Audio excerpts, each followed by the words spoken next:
Can't Wait for Christmas is a proud member of the Christmas Podcast Network.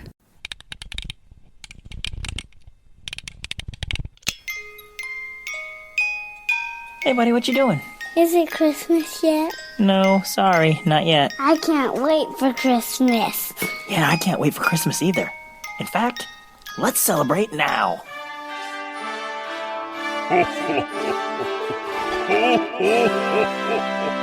Welcome to the Can't Wait for Christmas podcast.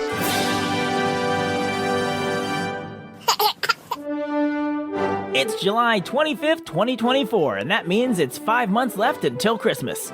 It also means that this podcast is 9 years old today, and it's time for our yearly listener feedback anniversary special. Today we'll talk about how a tragedy led to a yearly Christmas tradition in Boston, give you a tip on how to celebrate Christmas in July, and my mom will be stopping by for a special 5 golden things. Okay, let's start the show!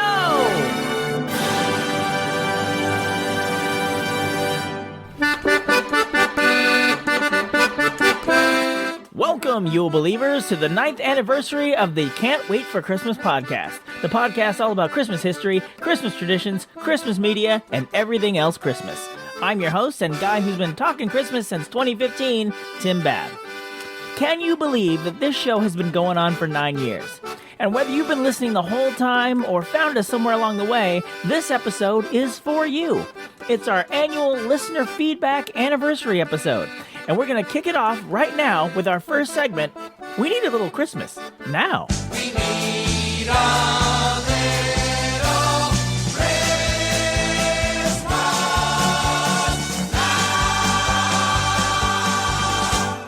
It's July, and that means it's time to celebrate Christmas in July. But how? That's what I wanted to know earlier this month when I posed this question on the Can't Wait for Christmas TikTok, Facebook, and Instagram pages. Many of you had some fun answers, but I wanted to highlight this one specifically from Toby on Facebook. Toby had a great idea that I wanted to share. Toby wrote, "At the end of last season, I made a list of some of the movies, TV specials, and Christmas episodes I didn't get around to watching so I can watch them in July. Also, an excuse to buy some of the used DVDs and LPs that I have saved on eBay." This is a perfect idea. During the holiday season, things are often hectic and time can get away from you. I don't get to watch all the Christmas stuff I love every year, especially since they keep making more. I'm looking at you, Hallmark Channel. How am I supposed to make time to watch the old classics when you make like 30 new Christmas movies every year? But, thanks to Toby's idea, I can use July to play catch-up and even invite friends over for a viewing party if I want to make a celebration of it. So thanks for the suggestion, Toby. Now, let's move on to our next segment, 5 golden things. 5 golden things. All year, I'm turning my countdown feature over to the other talented and merry hosts in the Christmas Podcast Network. Last time, we had Jeff from the Lost Christmas Podcast, and if you haven't heard our June episode, I suggest you cue it up after this one. But for this listener feedback episode, I'm going to do something a little different. I'm going to turn 5 golden things over to the original listener of this show, my lovely mother.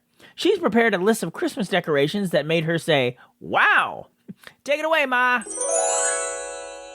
My 5 golden things are outside Christmas decorations that initially made me say, "Wow." Number 5. Halloween. As my grandson and I were walking to his school one October morning, we were checking out the Halloween decorations. We came upon a tall skeleton in a long white hooded cloak standing closely to a genuflecting, similarly dressed, smaller skeleton. They were both looking down at a large white skull on the ground. My first thought was, "Wow, that looks like a scary nativity scene." My grandson agreed. Number 4. Arcs. The first time I saw those illuminated arcs that families put across their sidewalks, I was driving with my grandsons. "Wow," I said, "I want to walk under them." These arcs happened to be 2 neighbors that put maybe about 10 of them together, making a great pathway. We definitely did stop and walk under them, away, and then back to our car. Number 3. Connecting lights. Another set of neighbors, this time across the street from each other, ran strings of white lights from one roof to the other. What made it so neat was that we turned the corner to drive down that block and, wow, The lights just hit you all of a sudden. Number 2. Christmas bow. I only saw this once a long time ago. I was walking in a different neighborhood admiring the decorations when I came upon a small house with nothing but strings of red lights. When I got closer, I thought, wow, someone is a true artist. The bottom corners of the roof were the top part of a huge Christmas bow that led down to the knot, even that little wrinkle, which led down to the ribbons covering the front corners of the courtyard. It was like the whole house was a Christmas present, all done with just many strings of red lights. Honorable mentions. This has to be an honorable mention because it's inside my sister's house, so only invited guests can see the decoration. She and her creative kids hung the lights and garland from their ceiling in their hallway. I immediately thought, wow, what a great idea. My son showed me the pic, and he quickly adopted it for his hallway. So pretty. Number 1. Second-story tree. In California, it's not so cold that you can walk around at night in the winter. I was walking around a lake in what I'd call the high-rent district. It was just after Thanksgiving, so there were no displays in any of the yards. As I rounded the curve, I stopped to stare at this large 2-story house. There were normal pathway lights leading to the front door, but there was also a beautiful light shining from a large arched window high above. There was a tree taking up the entire space of that floor-to-ceiling window. It had maybe much tinsel because it didn't look like lights, and many shiny ornaments. The top of the tree had a star that shone amber out onto the street below. Wow! I stared up at it for the longest time. It was so stunning. So there's my list. I purposely didn't mention my son's outdoor arrangements because I would need 5, maybe 10 golden things just about his and his family's ideas. However, he does have the cutest outdoor sign letting people know he'd have Christmas decorations out all year if it was socially acceptable. Well, maybe if they turn off by 10 p.m. Thanks, Ma! My mom is the greatest, right? Can I tell you that she is my biggest supporter? She has always got my back. She's always been a huge cheerleader for me, and she has been all my life. When I asked her if she'd be interested in doing a 5 golden things for the July show, she got right on it and sent it to me in February. Ma, you're the best, and I love you. But amazingly, my mom isn't the only one who listens to this show. So let's hear from a few more of you as we open Santa Babb's mailbag. Santa Babb, he is gonna read some emails from you, or tweets, or Facebook messages too. Santa Babb, he is opening up his mailbag tonight. So this first one is an email from a while back that I thought I'd already answered, but sadly I did not. You see, many episodes ago, I did a 5 golden things about surfer-style Christmas music, and I encouraged you to write in with more of it because I just wanted to hear more of it. And Danny answered the challenge, writing in with, "Hi, Tim and the gang. So I had a massive backlog of episodes I was listening to, and I thought I'd help you with your need for more Christmas surfer music. And from an odder source at that. Jim Kimo West is a talented performer who makes his living doing both his solo work of tracks based around the sounds of native Hawaii and as a member of Weird Al's band. And some of his first solo albums actually were exactly what you're looking for, and I've chosen to link them here. Good luck, Danny." And Danny provided a link, which I'll drop in the show notes, but take a listen to a little of this.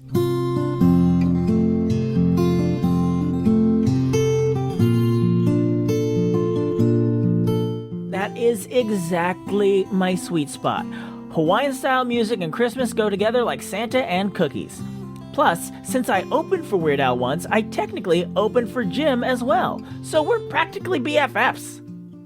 This next letter is a letter of victory from John, who writes, "When a man loves a woman, he convinces her to finally watch It's a Wonderful Life." Might not roll off the tongue like the original song, but I've asked my wife for several years to watch It's a Wonderful Life, and I have worn her down. She watched it and loved it. She's not a fan of classic movies. The watch started out rough, and she found it hard to understand everything being said. My heart was in the dumps until I remembered subtitles is a thing.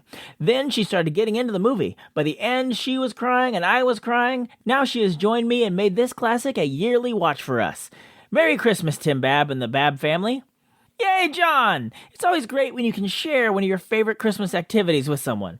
And yay for John's wife! How great it must have been to experience It's a Wonderful Life for the first time. Everybody's a winner in this scenario. No notes. Way to go. Next is an email from Bob of the Festive Foreign Film Fans podcast. He says, "Thank you for the shout out for Festive Foreign Film Fans. It was way more than expected. I really appreciate it. And for your anniversary show, I wanted to submit some questions. Do you include Christmas or your love of Christmas in your standard routines?"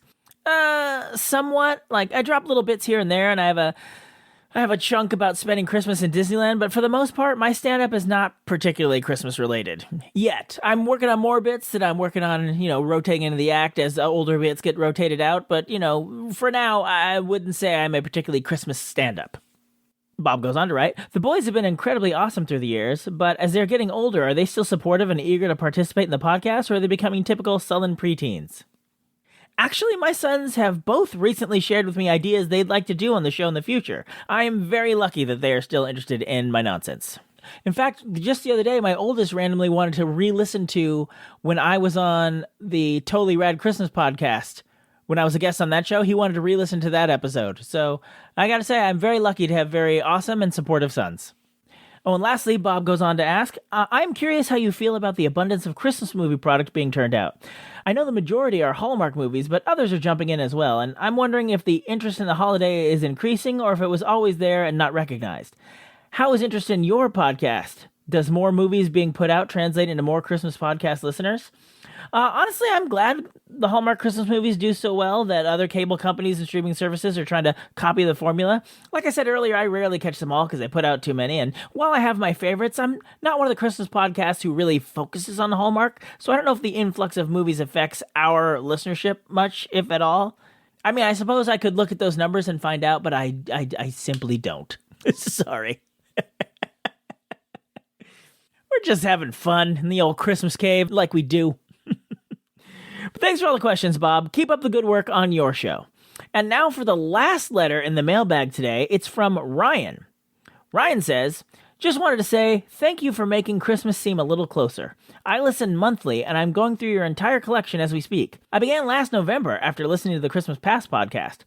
You're doing an awesome job. I love your stuff. Keep it up as long as you can. From wonderful Halifax, Nova Scotia." Then, Ryan told me about a Christmas tradition linking his province of Nova Scotia and Boston, Massachusetts. But rather than just read the couple of lines Ryan wrote about this in his message, I thought we could explore it in the featured segment of this episode. So strap in for a tale that begins with tragedy and ends with the true spirit of Christmas. Let me sing you a song, boys, of fire and flame, of a French ammo ship, the Mont Blanc was her name. How the brave Nova Scotia was never the same on the morning when Halifax burned. Boston and Halifax didn't always have the greatest relationship. During the War of 1812, the USS Chesapeake was captured in Boston Harbor and taken back to Halifax, where the surviving soldiers were thrown in prisoners of war camps. So how did these two cities develop this special bond and this long-running Christmas tradition? Well, that story starts in 1917. The United States had only just entered World War I in April of that year. In preparation for that, the state of Massachusetts created a Committee on Public Safety with the aim of being able to meet the needs of any emergency. Then, in December of 1917, an old cargo steamship, the SS Mont Blanc, had been chartered to take a load of explosives like TNT and gun cotton, as well as a large shipment of the high-octane fuel benzol from New York to France to assist with the war effort. But before it could make its journey across the Atlantic, it was to meet up with a convoy of ships in the harbor of Halifax on December 6th. Unfortunately, as the Mont Blanc was passing through the harbor, so was the SS Emo. The Emo was headed the opposite direction on its way to New York. The two ships collided in the harbor, and while the initial damage to the Mont Blanc was not that serious, the benzol fuel was compromised, and sparks from the Emo's hull scraping against the Mont Blanc's hull ignited it. Eventually, the ship was engulfed in enough flame to detonate all of the 2,925 metric tons of explosives on board all at once. It was the largest man-made explosion ever at that point in history. It decimated the town of Halifax, destroying buildings in the initial blast, causing a 60-foot tall tsunami that further battered the town, and spewing flaming shrapnel for miles, causing fires. More than 2,000 people lost their lives, thousands more were injured, and tens of thousands were left homeless. To make matters worse, a huge snowstorm hit the town the next day. As tends to happen in a crisis, help started to come in from nearby communities, but it wasn't enough to meet the needs of a disaster of this magnitude. Now, when the news of this disaster reached Massachusetts, the head of the Boston and Maine Railroad was contacted by the Committee on Public Safety that I mentioned at the top. He pledged to make a train available to send assistance if the committee could fill it, and fill it they did, with doctors, nurses, and medical supplies. The train was filled and underway within 10 hours of them hearing about the disaster. The train got caught in a blizzard on the way, but made it to Halifax by December 8th. A second train from Boston arrived the next day with materials to build a hospital. A few days later, a steamship arrived from Boston with, according to the report of the Halifax Relief Expedition, quote, 25,000 of blankets and bedding, a large wrecking crew fully equipped with necessary machinery, and a score of glaziers with enormous quantities of glass, etc. End quote. There was also food and all kinds of materials for rebuilding. Hundreds of thousands of dollars of food and supplies were being sent. And this was faster than a lot of other places could reach. This was the first major help that Halifax got was from Boston. And the Bostonians who were rendering aid stayed for long enough that they were there when Christmas came around. So they decorated the hospital that they built and where they worked with festive decorations and Christmas trees. A year later, Nova Scotia sent a Christmas tree to Boston to thank them for all they'd done to help the people of Halifax. Years later, in 1971, the Lunenburg County Christmas Tree Producers Association had the idea to start the tradition up again, and once again sent Boston a Christmas tree. They did it again the next year, and the year after that. The Nova Scotian government took over the gift-giving duties a few years later, and has been going on ever since. I believe all Nova Scotians should be proud, because it has quite a bit of meaning.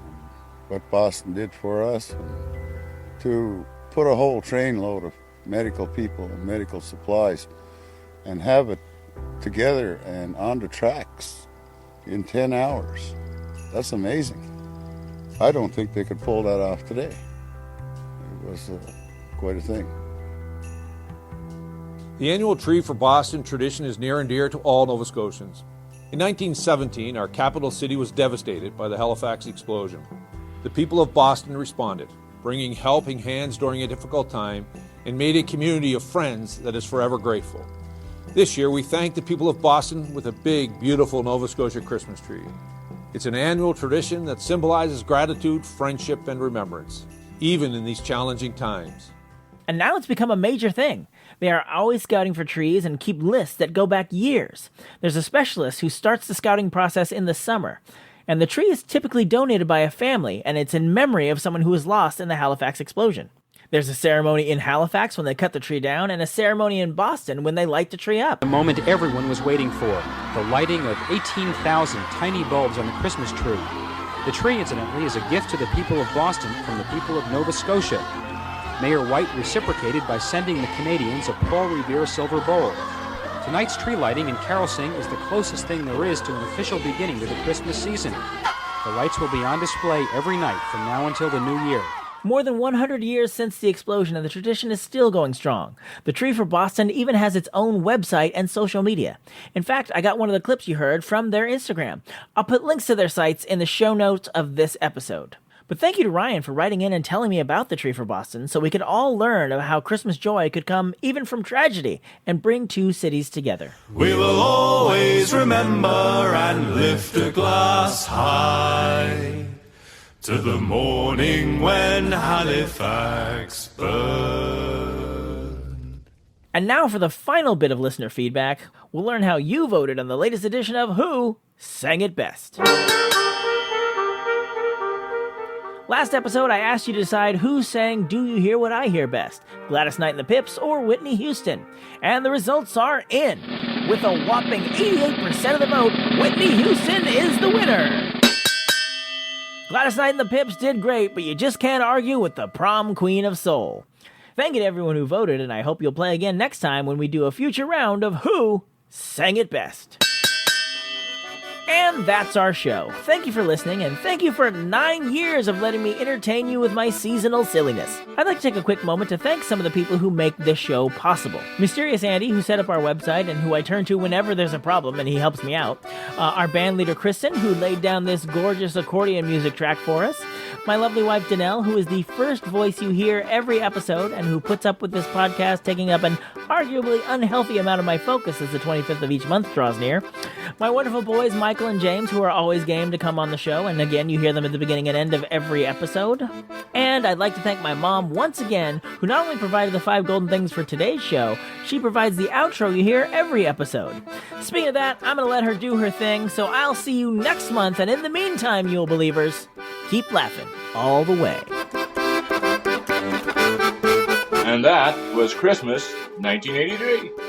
Actually, Dad, it's 2024. Oh. Thank you for listening to another episode of the Can't Wait for Christmas podcast.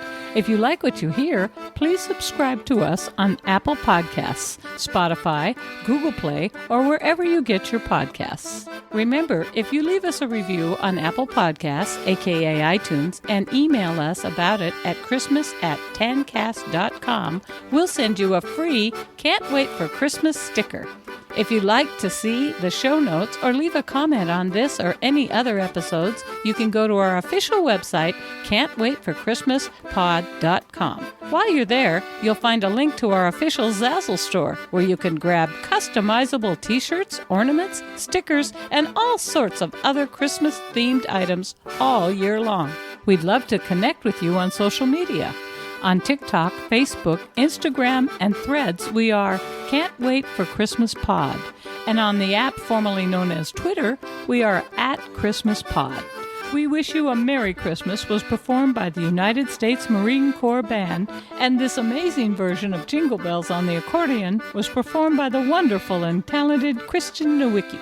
All other music and sounds used in this episode are the properties of their individual copyright holders, and they are used for purposes of commentary and review. No infringement is intended. Okay, boys, did I forget anything? God bless us, everyone. Merry Christmas!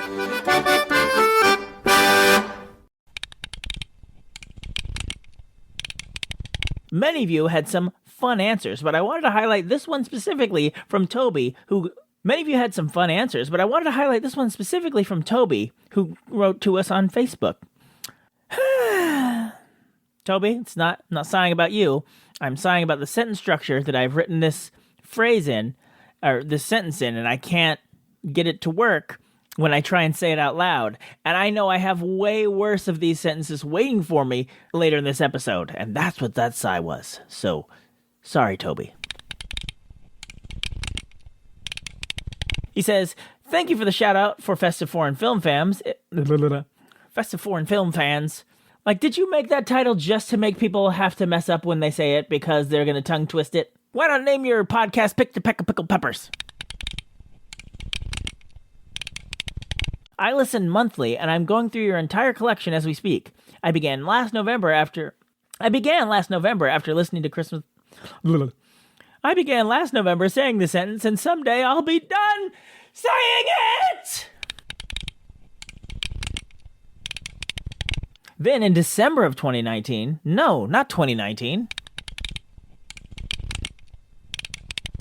Then in December of 2017, an old cargo steamship, the SSS Mont Blanc, had been chartered, not charted. They don't chart a steamer ship. Then in December of 2017, an old cargo steamship, the SSS Mont Blanc. Nope, there's too many S's. Woo! I am not getting far in this. I'm going to grab my glasses and see if that helps. And we're back. Then in December of 2017, an old cargo steamship, the SSS Mont Blanc, had been chartered... I said chartered again! The glasses didn't help! Then in December of 2017, an old cargo steamship, the SSS Mont Blanc, had been chartered to take a load of explosives like TNT and gun cotton, as well as a large shipment of the high-octane fuel benzol from New York. This sentence is a beast.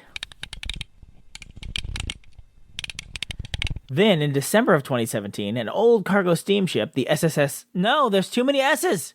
I'm never going to get done with this sentence. All the outtakes are just this sentence. Then, in December of 2017, an old cargo steamship, the SS Mont Blanc, had been chartered to take a load of explosives like TNT and gunpowder. No! Fun fact, when I was editing this, I had to stop and re-record because every single one of those outtakes, I said 2017! As if this only happened 7 years ago. It's not like I didn't write down 1917. I wrote down 1917, but my fool mouth kept saying 2017. Ah! And now for the final bit of listener feedback, we'll learn how you voted in the latest edition of Who Sang It Best. Who? Oh, gosh. Oh, I guess that's how I talk now. A lot of dudes go through a midlife crisis. Not a lot of dudes go through midlife puberty. That's what Tim brings to the table.